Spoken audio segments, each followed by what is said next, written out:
మళ్ళీ 2,30,000 ఉద్యోగాలు, ప్రభుత్వ ఉద్యోగాలు ఖాళీగా ఉన్నాయి. నేను వాటిని భర్తీ చేస్తాను, ప్రతి సంవత్సరము జాబ్ క్యాలెండర్ ఇస్తాను, మెగా డిఎస్సి 23,000 ఉద్యోగాలతో వేస్తానని చెప్పి యువకులను మళ్ళీ మోసం చేయడానికి సిద్ధమా? రైతులకు 3,000 కోట్లతో ధర స్థిరీకరణ నిధి ఏర్పాటు చేస్తామని చెప్పారు. మళ్ళీ రైతుల్ని మోసం చేయడానికి సిద్ధమా? దేనికి సిద్ధం?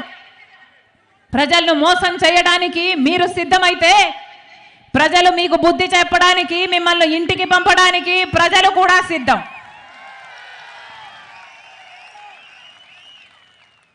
ఎక్కడైనా విన్నారా?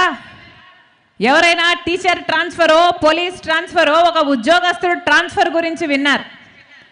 ఇలా వైసీపీ పార్టీలో ఒక క్యాండిడేట్ ఒకవైపు నుంచి ఇంకొక ప్రాంతానికి ట్రాన్స్ఫర్ విన్నారా? క్యాండిడేట్లను ఒక ప్రాంతం నుంచి తీసుకెళ్ళి ఇంకో ప్రాంతాల్లో పెడుతున్నారు. విన్నారా ఎక్కడైనా? ఏం చేస్తాం? కలికాలం. మొన్నగా అన్నని అడిగాను, ఏమిటన్నా ఇలా నాన్ లోకల్ అవుతాడు కదా, ఒక క్యాండిడేట్ని తీసుకొచ్చి ఇంకొక చోట పెడితే ఎలా ఓట్లు వేస్తారన్నా అని అడిగాను. ఎందుకు చేస్తున్నారన్నా, ఎట్లా వర్కౌట్ అవుతుంది అని అడిగాను. అంటే ఆయన ఏం చెప్పాడో తెలుసా? ఏం చేస్తాం తల్లి, ఇప్పుడున్న క్యాండిడేట్లేమో మాఫియాలు చేశారు, ల్యాండ్ మాఫియా, లిక్కర్ మాఫియా అని బ్రహ్మాండంగా సంపాదించుకున్నారు. ఇప్పుడేమో ఆ క్యాండిడేట్లకి అక్కడ అసమ్మతి ఉంది, అక్కడ ఓట్లేసే పరిస్థితి లేదు జనాలలో. కానీ ఇప్పుడు ఆ క్యాండిడేట్లకు మేము టికెట్ ఇవ్వకపోతే ఆ క్యాండిడేట్ ఇంకొక పార్టీలో చేరతాడు, ఆ డబ్బు ఖర్చు పెడతాడు. మాకేమో డబ్బు కావాలి, క్యాండిడేట్ అక్కడ నిలబడకూడదు. మరి ఏం చేస్తాం తల్లి, ఆ క్యాండిడేట్ని తీసుకెళ్ళి ఇంకో చోట పెడుతున్నాము అన్నారు. అంటే ఒక చెత్తని ఇక్కడ నుండి ఇంకో చోటికి తరలించినట్టు వైసీపీ అభ్యర్థులని ఒక చోట నుంచి ఇంకో చోటికి తరలిస్తున్నారన్నమాట.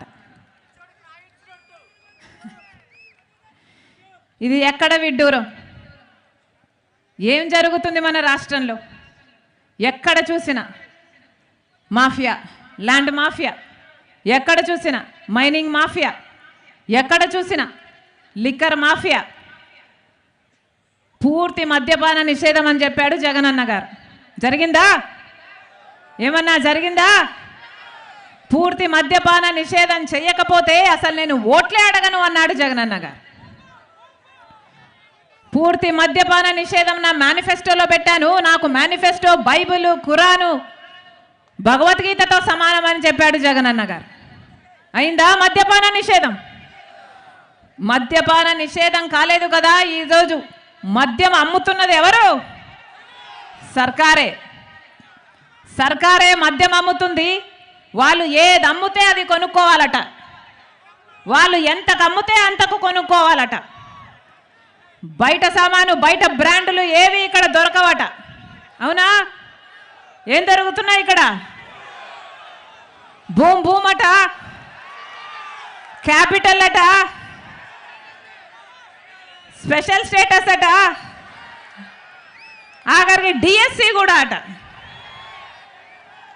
అయ్యా మీ వాగ్దానాలు ఎక్కడ నిలబెట్టుకున్నారు జగనన్న గారు అని అడిగితే మద్యం షాపులో, లిక్కర్ షాపులో నిలబెట్టుకున్నాం తల్లి అని చెప్పేటట్టుంది పరిస్థితి. ఇది కాదా జరుగుతున్నది? ఎక్కడికి వెళ్తుంది మన రాష్ట్రం? ఎక్కడికి వెళ్తుంది? ఇప్పటికీ కనీసం రాజధాని కూడా లేదు మన రాష్ట్రానికి. 10 సంవత్సరాలు అయిపోయిందే. 5 సంవత్సరాలేమో చంద్రబాబు గారు ముఖ్యమంత్రిగా ఉన్నారు, ఇంకొక 5 సంవత్సరాలేమో జగనన్న గారు ముఖ్యమంత్రిగా ఉన్నారు. ఎవరు పట్టించుకున్నారు? మన ప్రత్యేక హోదా గురించి ఎవరైనా పట్టించుకున్నారా? ఆ రోజుల్లో చంద్రబాబు గారు అన్నారు మాకు 10 సంవత్సరాలు. ఆ రోజుల్లో కాంగ్రెస్ పార్టీ 5 సంవత్సరాలు ప్రత్యేక హోదా ఇస్తానని చెప్తే ఆ రోజు చెప్పిన మాట, మోడీ గారు తిరుపతికి వచ్చి 3 నామాల వాళ్ళ సాక్షిగా చెప్పిన మాట 10 సంవత్సరాలు ఇస్తాము అన్నాడు. ఆ 3 నామాల వాడికే పంగనామాలు పెట్టాడు మోడీ గారు. ఇక ఈయన కేడీగాక ఏమవుతాడు? 10 సంవత్సరాలు ఇస్తామన్నాడు. ఇప్పటికీ